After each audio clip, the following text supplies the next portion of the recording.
teman-teman, bertemu lagi dengan saya, Hanan. Salam semangat, salam ceria, pelajar berkarya.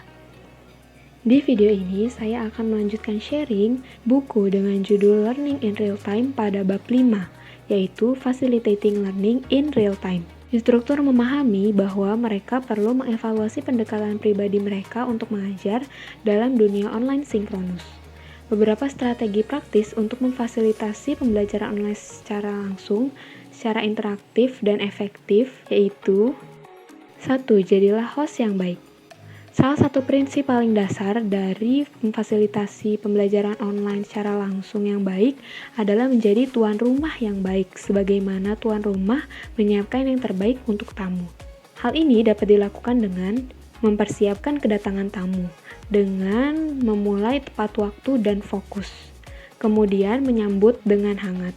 Ini dapat dilakukan dengan menyebutkan nama orang yang hadir jika itu memungkinkan, menilai suasana secara berkala dengan mengajukan pertanyaan cepat, meminta penggunaan emot, dan lain-lain. Persiapkan banyak kegiatan untuk mengisi waktu luang daripada bingung apa yang harus dilakukan. Meminta kontribusi dari sebanyak mungkin peserta, menumbuhkan lingkungan yang ramah seperti bertukar ide antar peserta didik dan menguploadnya ke situs kursus agar dapat dilihat kapan saja. Kemudian memberikan hasil rekaman, handout, atau PPT yang digunakan dalam pembelajaran untuk memperkuat pengetahuan peserta didik. Dan yang terakhir, jangan menjejalkan terlalu banyak. Simpulkan pelajaran pada pertemuan tersebut dengan semangat agar peserta didik tetap semangat untuk sesi selanjutnya. 2. Mengembangkan gelembung konsentrasi. Meminimalkan gangguan eksternal dapat membantu instruktur hadir secara maksimal dengan peserta didik dalam sebuah kelas.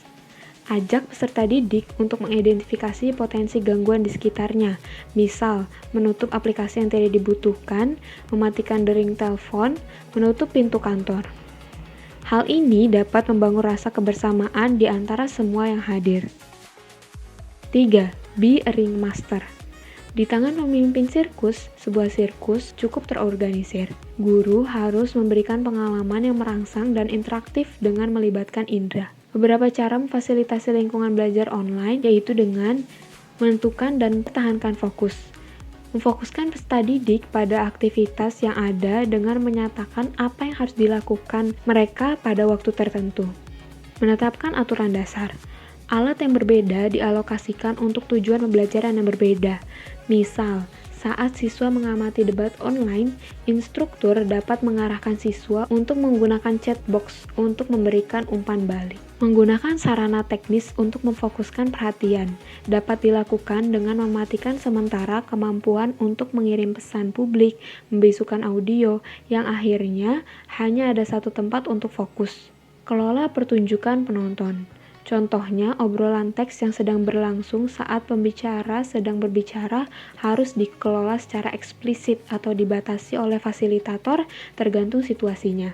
Gaya dan preferensi pelajar. Peserta didik memiliki kemampuan untuk memilih sebuah pilihan yang sesuai dengan preferensi masing-masing. Misal, siswa memilih cara berkontribusi yang paling nyaman. Ada yang lebih suka berbicara melalui mikrofon atau chat, lisan atau tulisan. Jika turun, ambillah. Artinya, instruktur harus proaktif dan menetralkan situasi yang tiba-tiba terjadi di luar kendali. Misalnya, saat sedang berbicara, tiba-tiba terdengar suara bayi. Maka, instruktur lebih baik menjelaskan daripada pura-pura tidak tahu. Seperti, maaf ya, para siswa, itu adalah anakku yang berumur 14 bulan, dan ibunya sedang mencoba untuk menidurkannya. Knowles berkata, semakin manusia lingkungan belajar, semakin besar kemungkinan orang untuk belajar.